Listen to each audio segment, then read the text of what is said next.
Hello everyone, this is Priyanka and you are watching the Rai family. So guys, आज ये एक reaction video है, एक ब्लॉगर के ऊपर है। तो उनके यहाँ एक्चुअली एक बेबी हुआ है, तो आपको समझ में आ गया होगा। अगर आप उनके ब्लॉग को फॉलो करते होंगे तो आपको अपडेट भी होगा। तो उनके ऊपर ये रिएक्शन होने वाला है, अपडेट होने वाला है, जो भी आप समझिए। रोस्ट बिल्कुल नहीं है, रिएक्शन है उनके एक ब्लॉग के ऊपर। और यस, मुझे देख के थोड़ा सा टेंशन हुआ है, बट नॉट बहुत ज़्यादा नहीं हुआ है। वो सारी चीज़ें इस वीडियो में आप लोगों को देखने को मिलेंगी, तो वीडियो पूरा वॉच करिएगा। उसमें कुछ उनके लिए सलाह भी है। अगर आप लोगों के थ्रू ये वीडियो उन तक पहुंचता है तो ये बहुत अच्छी बात है। क्योंकि क्या होता है ना कि भले ही ये लोग ब्लॉगर होते हैं, इनके मिलियन सब्सक्राइबर होते हैं, लेकिन गलतियां इन लोगों ने बहुत करते हैं, भर भर के गलतियां करते हैं। क्योंकि मुझे लगता है कहीं ना कहीं ये लगता है कि ठीक है, ये दिखाते तो हैं कि हाँ ये कंसर्न है, फैमिली के लिए कंसर्न रहते भी हैं, बट कहीं ना कहीं दिमाग ना, हर एक जो भी ब्लॉगर है जो सोशल मीडिया पे है ना, मुझे लगता है कि उसके दिमाग में हर टाइम पे सोशल मीडिया से रिलेटेड चीज़ें चलती रहती हैं। कहीं ना कहीं इसकी वजह से कहीं ना कहीं फैमिली सफ़र कर जाती है, कहीं ना कहीं इफ़ेक्ट पड़ जाता है। ऐसा नहीं कि इंटेंशनली कोई करता है, बट जो काम का प्रेशर होता है, क्योंकि जो लोग ऑफिस जाते हैं, बिजनेस जाते हैं, बिजनेस वाले देखिए ऑफिस वालों से ज़्यादा टेंशन में रहते हैं। ऑफिस वाले क्या होते हैं, ऑफिस वर्क उनका जो टाइमिंग हुआ 9 आवर्स, 10 आवर्स, 8 आवर्स, जो भी है उनके टाइम, उसमें वो वर्क करते हैं। इसके बाद वो टेंशन फ्री हो जाते हैं।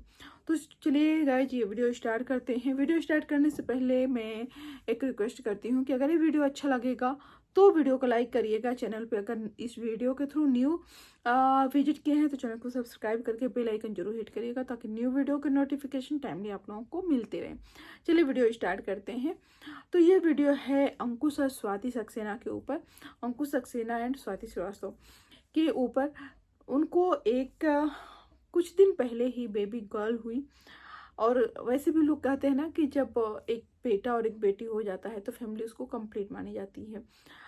वैसे तो फैमिली, जिसकी फैमिली होती है उसके ऊपर डिपेंड करता है कि उसको अपनी फैमिली को किस तरह से कंप्लीट करना है। ठीक है, हमारी फैमिली है, उनकी फैमिली है, हर एक की थिंकिंग अलग अलग होती है। बट मोस्टली ये माना जाता है कि 2 बच्चे हो जाते हैं, स्पेशली एक गर्ल एक बॉय हो जाता है। ये अपने हाथ में तो नहीं होता है, ऊपर वाले को देना रहता है। तो ये फैमिली कंप्लीट हो जाती है, क्योंकि एक दूसरे को जो भाई बहन होते हैं एक दूसरे को वो कंपनी देते हैं, छोटे से लेके बड़े तक। ठीक है, तो उनका अभी एक 2 साल का बेटा है। अभी भी उसका बर्थडे भी उन्होंने सेलिब्रेट किया था। इसके बाद एक बेटी हुई, जो हुई और हेल्दी हुई थी, अच्छे से हुई थी। सी सेक्शन से हुई थी। सी सेक्शन आज के टाइम में एक नॉर्मल डिलीवरी है, क्योंकि उसके भी बहुत सारे इफेक्ट हैं। लोग बोलते हैं कि सी सेक्शन में, जैसे मेरा भी बेबी जब सी सेक्शन से हुआ था तो लोग बोलते थे सी सेक्शन से जब बच्चे होते हैं तो पता ही नहीं चलता है, दर्द तो होता नहीं है, मेहनत तो कुछ लगती नहीं है। तो ये एक कहने वाली बात होती है। सबसे पहले तो जब सी सेक्शन डॉक्टर या हॉस्पिटल को करना होता है तो वो एक ट्राई नॉर्मल डिलीवरी का करते हैं, जिसमें से अगर आपको नॉर्मली पेन होता है, आप हॉस्पिटल पहुंचते हो तो ठीक है। अगर आपको पेन नहीं हो रहा है तो पेन के इंजेक्शन, पेन के पिल्स वो आपको देते हैं, जिसमें से कि आपको पेन स्टार्ट हो जाता है। बट कहीं ना कहीं बॉडी सपोर्ट नहीं करती है और सी सेक्शन करना पड़ता है। उसका रीज़न ये है कि देखो, पहले की जो महिलाएं होती थी या फिर पुरुष होते थे, कोई भी होता था, उनकी बॉडी आज के टाइम में बहुत ज़्यादा स्ट्रांग थी। आज लोग उतना ज़्यादा झेल नहीं पाते हैं। इसी वजह से लोग की बॉडी जो है ना, इम्यून सिस्टम प्रॉब्लम है, इस तरह की प्रॉब्लम है। उसमें से ये सी सेक्शन भी उसी का एक एग्जाम्पल है, उसी का ही एक पार्ट है। क्योंकि जब बॉडी स्ट्रांग नहीं है तो उस नॉर्मल डिलीवरी बॉडी नहीं झेल पाती है।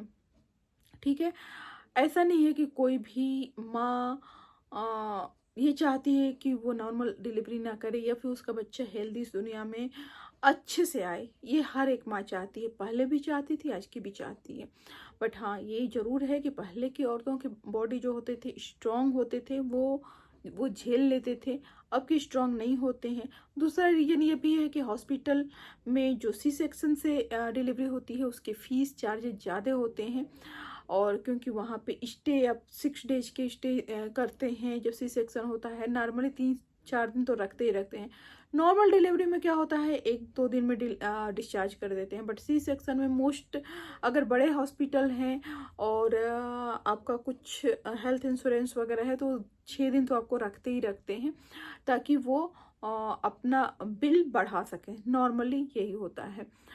तो एक तो हॉस्पिटल, ऊपर से अपना हेल्थ इशू जो होते हैं, कुछ लेडीज जैसे पेन बियर नहीं कर पाती हैं, कुछ को पेन होता नहीं है, कुछ को दूसरी हेल्थ इशू आ जाती है, कुछ को बीपी होता है, कुछ की बॉडी सपोर्ट नहीं करती, तो डॉक्टर पहले ही प्लान कर लेते हैं कि सी सेक्शन करना है।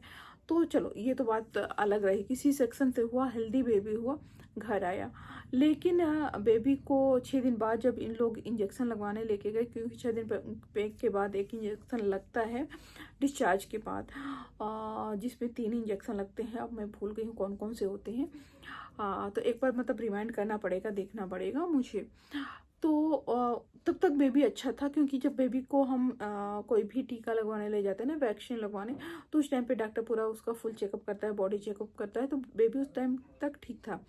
लेकिन उनको 1 दिन पहले, मतलब आज का ये वीडियो है तो हो सकता है ये ब्लॉग तो कल बना होगा, तो कल नहीं परसों स्वाति को, जब स्वाति अपने टाँके कटवाने जा रही थी, तभी उसको लगा कि उसकी बेबी को ना जो स्किन है वो थोड़ी सी येलोइश हो रही है। तो जब उसने अपने हस्बैंड से, मतलब कि जब अंकुश से उसने शेयर किया ये बात, तो अंकुश ने बोला कि हो सकता है कि हम अभी सरसों का तेल अप्लाई कर रहे हैं बच्चों पे। मोस्टली लोग सरसों का तेल प्रीफर नहीं करते हैं। देखो, हर एक की, जैसे मैंने बताया ना कि अपनी फैमिली कैसे कंप्लीट करनी है, कंप्लीट कुछ लोग एक बच्चा करते हैं, क्योंकि आज का टाइम इतना ज़्यादा भाग दौड़, हर कोई बिजी है लाइफ में, प्लस बच्चे को पूरी सुविधाएं फुलफिल अगर कोई देना चाहता है तो एक बच्चा रखता है, क्योंकि उसको पता है कि 2 बच्चे होंगे तो शायद उतना हम केयर नहीं कर पाए। कुछ जैसे एक पेरेंट्स से तो हमने बात किया था, तो उन्होंने ये बोला कि हम तो सिर्फ इसलिए एक बच्चा रखे क्योंकि हमें अपना प्यार बांटना नहीं था 2 बच्चों में, तो इसलिए हमने एक रखा। तो सबके अलग अलग थॉट्स होते हैं, ठीक है।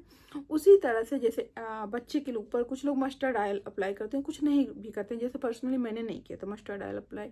कुछ लोग मानते हैं कि मस्टर्ड ऑयल से, सरसों का तेल जो घर का होता है वो शुद्ध होता है, और जैसे अब हम लोगों को तो शुद्ध ऑयल मिलता नहीं है भाई, वो सरसों का हो तो उससे अच्छा कि हम, जैसे स्टार्टिंग मैंने हिमालय, डॉक्टर ने प्रीफर किया था तो हिमालय मसाज ऑयल से मैंने मालिश किया था। बाद में बच्चा जब थोड़ा बड़ा हो गया तो हमने जैतून के तेल से मालिश किया था। तो वो अलग अलग लोगों के अलग अलग अपने थॉट्स होते हैं कैसे करना है। तो शायद जब स्वाति ने बोला था तो हमको उसको लगा कि वो मस्टर्ड ऑयल पीला पीला होता है, तो शायद वो कलर है। लेकिन डॉक्टर भी कहता है कि जो माँ होती है ना, माँ को अपने बच्चे में चेंजेस सबसे पहले समझ में आता है। क्यों क्यों क्योंकि माँ कंटिन्यूअस बच्चे के पास रहती है। इसीलिए जब भी आप देखो कि जब बच्चा बोलने लायक नहीं रहता है, 2 साल तक के बच्चों को मोस्टली जो पेडियाट्रिशियन होते हैं वो माँ से पूछते हैं चीज़ें, क्योंकि उनको पता है कि माँ ही सबसे ज़्यादा बच्चे को देख रही है। अब माँ को पता है कि उसके बच्चे को क्या प्रॉब्लम है, तो सिम्टम माँ से पूछते हैं, फिर उसका ट्रीटमेंट करते हैं। 2 साल के बाद जब बच्चा बोलने लायक होता है तो थोड़ी थोड़ा प्रॉब्लम बताने लगता है कि उसको कहाँ पेन है, कहाँ क्या है। जैसे मेरा जो अभी का पेडियाट्रिशियन है, वो मेरे बेटे से ही पूछते हैं। वो आराध्य को बैठाते हैं, अच्छी अच्छी बातें करेंगे, एकदम नॉर्मल, ऐसे लगेगा कोई फ्रेंड बात कर रहा है, और उसमें ही वो उससे बातें कर करके उसकी प्रॉब्लम्स उसी से जानना चाहते हैं। लेकिन जब बच्चा नहीं बोलता है तो माँ को समझ में आता है कि उसके बच्चे को क्या प्रॉब्लम हो रही है, बच्चा कब एबनॉर्मल बिहेवियर कर रहा है। तो जब स्वाति को लगा, उसने अंकुश को बोला, तो वहाँ पे अंकुश ने बोल दिया कि नहीं, ऐसी कोई प्रॉब्लम नहीं है। तो वो लोग हॉस्पिटल गए थे, बट अगर ये उनको समझ में आ जाता तो उसी टाइम पे वो डॉक्टर को जाके दिखा लेते। बट क्योंकि देखो, पेडियाट्रिशियन जब बच्चा पैदा होता है ना, तो पेडियाट्रिशियन और गायनिक सेम हॉस्पिटल में रहते हैं, क्योंकि वहीं पे बच्चा पैदा होता है ना। तो वो पेडियाट्रिशियन जब बच्चे की डिलीवरी के बाद पेडियाट्रिशियन देखते हैं, चेकअप वगैरह करते हैं, गायनिक वहीं कराता है। तो टाके जब ये कटवाने गए थे इनको, अंकुश ने स्वाति की बात को वहाँ पे डिनाई कर दिया, फिर टाके कटवा के आ गए। अब क्या हुआ, वो बच्चे को ट्रीटमेंट हो नहीं रहा है, तो और ज़्यादा वो इशू बढ़ने लगा, और रात में पूरी रात वो सो नहीं पाई, परेशान रही। फिर सुबह स्वाति ने देखा उसकी आंखें भी पीली हो रही हैं। तब भी जब वो बोल रही है, तब भी हस्बैंड वही बोल रहा है कि स्वाति को लग रहा है तो हम लेके जा रहे हैं, अदरवाइज मुझे नहीं लगता है कि कुछ प्रॉब्लम है। मुझे ये समझ में नहीं आ रहा है कि यहाँ थोड़ा सा हम रुकते हैं, फिर बात को आगे बढ़ाएंगे। बात थोड़ा सा यहाँ हम करते हैं कि उनके घर में अंकुश की माँ भी है, अंकुश की दादी भी है। देखो, बोला जाता है बुजुर्गों को अपने एक्सपीरियंस से ये सारी चीज़ें समझ में आती हैं। तो क्या जब वो मालिश, क्योंकि बड़े बुजुर्ग ही घर पे बच्चों को मालिश करते हैं, अगर हैं बड़े बुजुर्ग सपोर्टिंग है तो देखो, बड़े बुजुर्ग बहुत सारे घरों में होते हैं, वो बस नाम के होते हैं। ऑनेस्टली मैं बोलूँ तो वो कुछ देखते ही नहीं है, उनको कोई मतलब नहीं होता है। लेकिन वहाँ पे मैं देख रही हूँ कि उनकी दादी भी बहुत कुछ कर रही हैं, जैसे सब्जी काटते हुए नजर आती हैं, खाना बनाते हुए नजर आती हैं। तो एक्टिव हैं दोनों। तो उन दोनों को जब मालिश कर रहे थे, नहला रहे थे, या फिर ऐसे भी जब गोद में लेते होंगे, देखते होंगे, तो उनको क्यों नहीं समझ में आया कि बच्चे का कुछ तो मतलब डिफरेंट है। क्योंकि जो जिनको एक्सपीरियंस रहता है ना, उनको और ज़्यादा वो तेज़ी से कैच करते हैं। क्योंकि जो दादी है वो तो माँ भी बनी है, दादी भी बनी है, फिर दादी पोते का पोता हुआ है, तो वो तो कई बार माँ, छोटे बच्चे उनकी लाइफ में कई बार आए हैं, तो एक्सपीरियंस होगा। लेकिन वहाँ पे ना इनकी माँ ने ध्यान दिया, ना दादी ने ध्यान दिया। और सबसे पहली बात ये है कि क्या ये बच्चे को धूप नहीं दिखा रहे थे? गर्मी भले ही है, लेकिन बच्चे को सुबह का मतलब गर्मी भी है ना, तो एकदम एकदम लाइट में नहीं लेके जाना चाहिए। 100 महीने वैसे भी लोग बोलते हैं कि लाइट में नहीं लेके जाते हैं हमारे यहाँ। बट आप बाहर तो निकाल दे होंगे, कुछ तो ऐसा करते होंगे, तो वो बच्चे को आपको दिखता तो होगा कि हाँ बच्चे को क्या प्रॉब्लम है। लेकिन वहाँ पे किसी ने नहीं ध्यान दिया। अब हम यहाँ पे आते हैं कि जब ये लेके गए, जैसा कि अंकुश बता रहे थे कि हमें नहीं लग रहा है, बस तो स्वाति को लग रहा है, तो स्वाति के सेटिस्फेक्शन के लिए हम लोग लेके जा रहे हैं। बाद में उन्होंने बताया कि बच्चे की बॉडी पे घमौरियों जैसे हो रहा था, तो स्पेशली हम उसको दिखाने जा रहे थे। स्वाति के कहने पे भी लोग लेकिन नहीं गए थे। घमौरिया हो रही थी, तो शायद इनके बड़े बच्चे को भी घमौरिया हुई थी, तो डॉक्टर को दिखाया उन्होंने, और डॉक्टर ने जो भी मेडिसिन, क्रीम या पाउडर दिया होगा, जिसकी वजह से वो घमौरिया ठीक हो गई थी। तो ये लेके जब गए तो घमौरिया दिखाने लेके गए, बट डॉक्टर ने जैसे देखा वैसे ही डॉक्टर ने बोला कि आपको ये, आप लोग ऑलरेडी 4 दिन लेट हो। मतलब 4 दिन पहले ही इनके बच्चे को हो गया था जॉन्डिस, और 4 दिन बाद इनको पता चला। ये 4 दिन लेट थे। अगर बच्चे को इनिशियल स्टेज पे पता रहता तो डॉक्टर मेडिसिन दे के घर भेज देते, लेकिन डॉक्टर 4 दिन लेट हो गया था। बच्चे की कंडीशन थोड़ी ज़्यादा खराब हो गई थी, इसलिए उसको डॉक्टर ने एनआईसीयू में एडमिट कर लिया। एनआईसीयू मतलब कि न्यूनेटल बेबी का जो आईसीयू होता है, उसको न्यूनेटल मतलब एनआईसीयू। तो एनआईसीयू में एडमिट कर लिया है। और उसका ब्लड रिपोर्ट वगैरह शायद आज आ गया होगा, तो पता चला होगा कि क्या है ब्लड रिपोर्ट में। अभी बच्चा एडमिट रहेगा। वैसे तो शायद हॉस्पिटल ने बोल दिया है कि हम 4-5 दिन बच्चे को रखेंगे, इसके बाद डिस्चार्ज करेंगे। तो यहाँ स्वाति बहुत ज़्यादा घबराई हुई थी। तो पहली बात क्या होता है कि माँ को, अगर बच्चा थोड़ा कम भी खाना खाता है ना, तो माँ घबरा जाती है कि मेरे बच्चे को कोई प्रॉब्लम नहीं है ना। तो माँ होती है। माँ, अगर बच्चा बिल्कुल भी नहीं बोल पा रहा है, उसको अंदर से गिल्ट भी हो रहा होगा कि पहले मैं दिखा देती तो मेरे बच्चे की कंडीशन ज़्यादा ख़राब नहीं होती। डर भी होगा कि मेरा बच्चा मतलब रिकवर तो हो जाएगा, अच्छा तो हो जाएगा। और गिल्ट भी है कि वो हॉस्पिटल में अकेला है, मैं घर पे हूँ, घर पे मन नहीं लगता है। क्योंकि जैसा मैं बता रही हूँ, मेरे बेटे को 17 दिन तक होने के बाद एनआईसीयू में एडमिट किया गया था। तो मेरा घर में बिल्कुल मन नहीं लगता। मैं हमेशा चाहती थी मैं हॉस्पिटल में ही बैठी रहूँ। जब मैं उसको देखती हूँ ना, हॉस्पिटल जब मैं जाती थी, जैसे रात में मैं घर आती थी, सुबह जाती थी, तो मेरा मतलब वो रास्ता मेरा पार करना बहुत मुश्किल होता था। मैं चाहती थी कि जल्दी से दौड़ के मैं उसके पास पहुंच जाऊं। और जब हॉस्पिटल से घर आती थी तो बहुत बुरा लगता था कि मेरा बच्चा यहाँ अकेला है, दूसरों के बीच में, मैं घर जा रही हूँ। एक माँ की फीलिंग अलग ही होती है। तो वो तो फीलिंग है, गिल्ट है, टेंशन है। और अपना बच्चा अपने पास नहीं होता है तो वो बुरा लगता है, वो उसकी फीलिंग अलग होती है। अब यहाँ पे मैं बात करूँ तो जॉन्डिस जो होता है आजकल के बच्चों में एक नॉर्मल प्रॉब्लम है।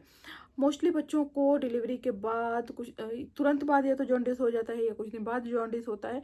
अगर आपके बच्चे को जॉन्डिस जैसे प्रॉब्लम हो रही है तो बिल्कुल भी टेंशन मत लीजिए। अराउंड देखा जा रहा है कि आफ्टर डिलीवरी बच्चों को 80 to 85% बच्चों को जॉन्डिस हो जाता है, जो बिल्कुल क्योरेबल है। इसमें टेंशन की कोई बात नहीं है। बस आप बच्चों को ध्यान देते रहिए कि उनकी स्किन में अगर थोड़ा भी चेंजेस दिखता है तो आप डॉक्टर को लेके जाइए।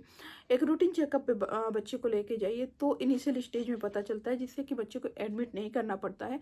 तुरंत आपका बच्चा मेडिसिन के साथ घर पे आएगा।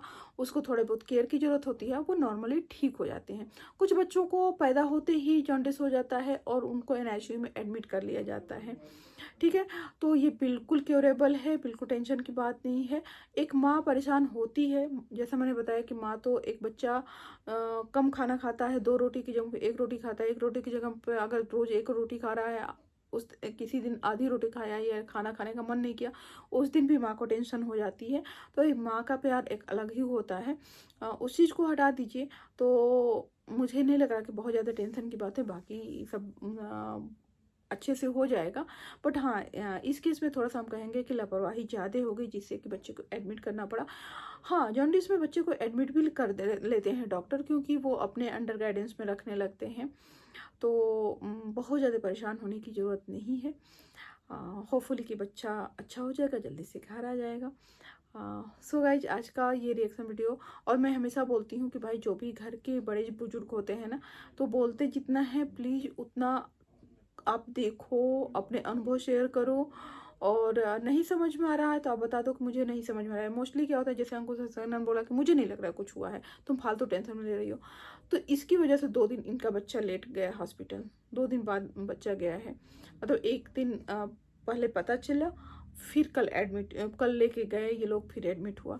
तो कुछ भी चेंजेस लगता है तो वो करना चाहिए। और अगर बच्चे के आसपास कोई है तो उस चीज़ उसकी बातें ज़्यादा सुनो, क्योंकि वो ज़्यादा बच्चे को देख रहा है, आपसे ज़्यादा टाइम स्पेंड कर रहा है, तो उसको समझ में आएगा कि नॉर्मल है क्या, बच्चा नॉर्मल एक्टिविटी कर रहा है या अब नॉर्मल कर रहा है। बाकी बस अच्छे से केयर करिए। और जहाँ तक अंकुश और स्वाति की बात है, तो टेंशन देखो होता है, बच्चा है तो टेंशन तो होता है। बट होपफुली कि बच्चा जल्दी से घर आ जाएगा। और शायद हो सकता है आज रिपोर्ट भी उनकी आ गई होगी। अगर रिपोर्ट सब कुछ ठीक होगा तो डॉक्टर जल्दी से डिस्चार्ज करके बच्चे को दे भी देगा। बस आज का रिएक्शन वीडियो इतना ही है। फिर मिलते हैं नेक्स्ट वीडियो में। एक अपडेट वीडियो भी था और थोड़ा सा रिएक्शन था भाई कि जो घर के बड़े बुजुर्ग महिलाएं थी उनको ध्यान देना चाहिए। बट यहाँ पे चूक हुई है, लापरवाही हुई है। सो गाइज, चलिए, वीडियो अच्छा लगा होगा। अगर यहाँ तक आपने वीडियो देखा है तो वीडियो को लाइक करके चैनल को सब्सक्राइब कर लीजिएगा। Thanks for watching and bye bye.